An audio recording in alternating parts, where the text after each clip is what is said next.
Hey, you! Before you watch this, pause the video and subscribe to SemiPro right now. What's going on YouTube? Ryan back again with another video. Today we're talking about the San Antonio Spurs. The Spurs were one of the teams in the Western Conference vying for the 8th seed, and now they're given a legitimate shot. They currently sit a half game back of the field and are competing for the 9 seed. And they're 4 games back of the Grizzlies, who currently sit in the 8 seed. What they need to do is keep pace with the 8-seeded Grizzlies, as well as jump over Sacramento, Portland, and New Orleans in order to keep their 22-year playoff streak alive if they win the 2-game playoff against Memphis. The Spurs are without a doubt, in my opinion, the least interesting team of this group that is contending for that final spot, because they're just quite frankly boring. It feels like they're playing basketball in the early 2000s. They don't shoot very many threes, but they score a lot of points, and they don't play very strong defense. They're top 10 in points scored per game, but bottom 6 in points allowed per game, so if you're a betting man and the Spurs are playing, hammer the over. It starts with DeMar DeRozan. It seems like DeRozan has been overshadowed ever since he came to San Antonio, and that's probably because he plays a pretty boring game. He only shoots mid-range J's. Over 50% of his field goal attempts are mid-range jumpers. But despite not being able to stretch the floor, he is still top 15 in the league in offensive win shares. DeRozan is the quietest 22 point per game scorer in the league and really gets forgotten because he isn't that much fun. LaMarcus Aldridge is pretty much just as fun as DeRozan, meaning not at all. He can stretch the floor a little bit more and excels as the big man in both the pick and pop and pick and roll. But Aldridge does have a 3-point shot more than DeRozan does, so he has the ability as a big to stretch the field to counteract for DeRozan, who just frankly can't. But ultimately, the stars on this team aren't that fun. Disclaimer: after I recorded this video, news came out that LaMarcus Aldridge would miss the remainder of the season due to surgery on his rotator cuff, making the Spurs less fun and less good, essentially killing their playoff chances.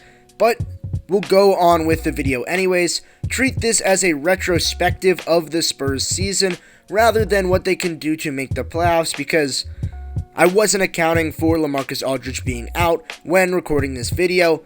I would normally go back and remake the video, but I'm trying to get some content out this week, so apologies in advance, but we'll just make do with what we have. The guards are actually very fun.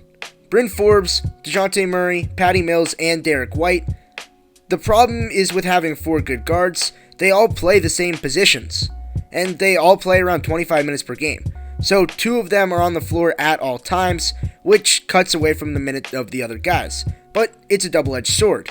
That means that Popovich knows exactly what he's going to get on the floor at any given time, because 2 of them play very similar games, and the other 2 play very similar games to each other. First, starting with Bryn Forbes and Patty Mills, they're the sharpshooters on this team. Both shoot 6 threes a game and a 38% clip from deep.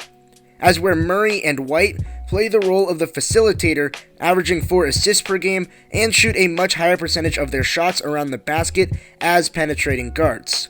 Again, this works because Greg Popovich always knows what he's going to get from the 2 guards that he has on the floor at all times.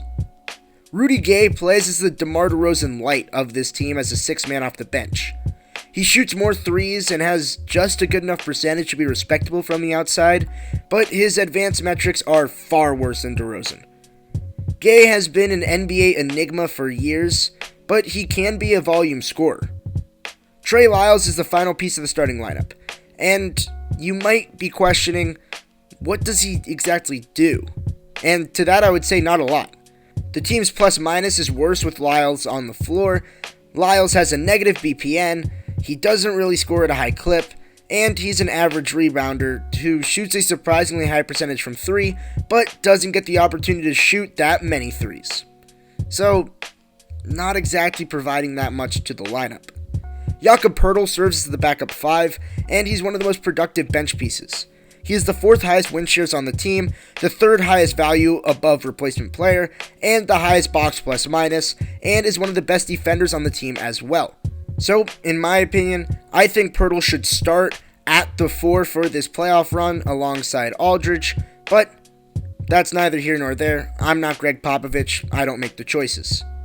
Marco Bellinelli and Lonnie Walker round out the rotation, but they might be cut out of the rotation as Pop trims it down as a replication of their playoff rotation.